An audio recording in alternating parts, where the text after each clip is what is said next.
Friends, Bharat అలాగే శ్రీలంక జట్ల మధ్య ఫైనల్ మ్యాచ్‌లో భారత జట్టు 66 పరుగుల తేడాతో భారీ విజయాన్ని నమోదు చేసింది. అయితే ఈ నేపథ్యంలో తిలక్ వర్మ మొదటిసారి కెప్టెన్‌గా వ్యవహరించి చాలా అద్భుతంగా తన ఒక జట్టును ముందుకు నడిపించాడు. జట్టులో ఏ చిన్న పొరపాటు జరిగినా కూడా నేనున్నాను అంటూ కెప్టెన్‌గా పూర్తి స్థాయి బాధ్యత తీసుకోవడమే కాకుండా గేమ్‌లో కూడా దుమ్ము రేపాడు. అయితే ట్రోఫీ తీసుకున్న తర్వాత తన గొప్ప మనసును చాటుకున్నాడు. నిజానికి నిన్నటి మ్యాచ్‌లో కానీ లేకపోతే టోటల్ సిరీస్‌లో గాని గమనించినట్టయితే అందరూ కూడా చాలా బాగా ఆడారు. కానీ వైభవ్ సూర్యవంశీ మాత్రం నిన్న మ్యాచ్ మినహాయించి మిగతా మ్యాచెస్‌లో పెద్దగా రాణించలేకపోయాడు.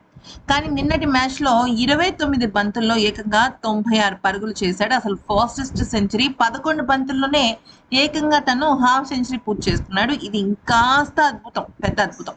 అయితే నిన్న ఏం జరిగిందంటే తిలక్ వర్మ ఊహించని విధంగా ట్విస్ట్ ఇచ్చాడనమాట. సాధారణంగా ఎంఎస్ ధోని, విరాట్ కోహ్లీ, రోహిత్ శర్మ, సూర్యకుమార్ యాదవ్, హార్దిక్ పాండ్యా వీళ్ళందరూ కూడా జట్టులో ఎవరైతే అతి చిన్న వయసు వాళ్ళో లేకపోతే కొత్తగా వచ్చిన వాళ్ళో వాళ్ళకి ట్రోఫీని ఇస్తుండేవాళ్ళు కదా.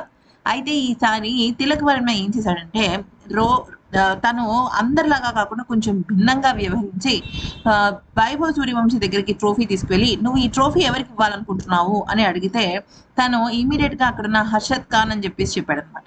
చెప్పంగానే ఇక అక్కడ ఉన్న వాళ్ళందరితో కూడా అంటే అక్కడ ఉన్న వాళ్ళ యువ ఆటగాళ్ళు బౌలర్స్ అందరూ చాలా అరుపులు కేకలు వేస్తారు. ఎందుకంటే బ్యాటింగ్ లో కన్నా కూడా బౌలింగ్ లో కొద్దిగా జట్టు తడబడింది.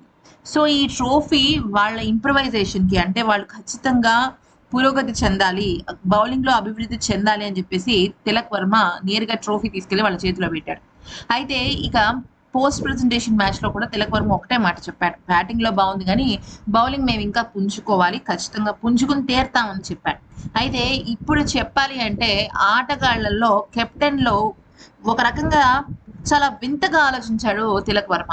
ఎక్కడైతే లోటు ఉందో అక్కడ వాళ్ళని ఎంకరేజ్ చేసే విధంగానే తన ఒక ప్రక్రియ ఉంది. దీనికి వైభవ్ సూర్యవంశీ కూడా మంచిగా సపోర్ట్ చేశాడు. ఈ వీడియో నచ్చితే లైక్ చేసి సబ్స్క్రైబ్ చేసుకోండి.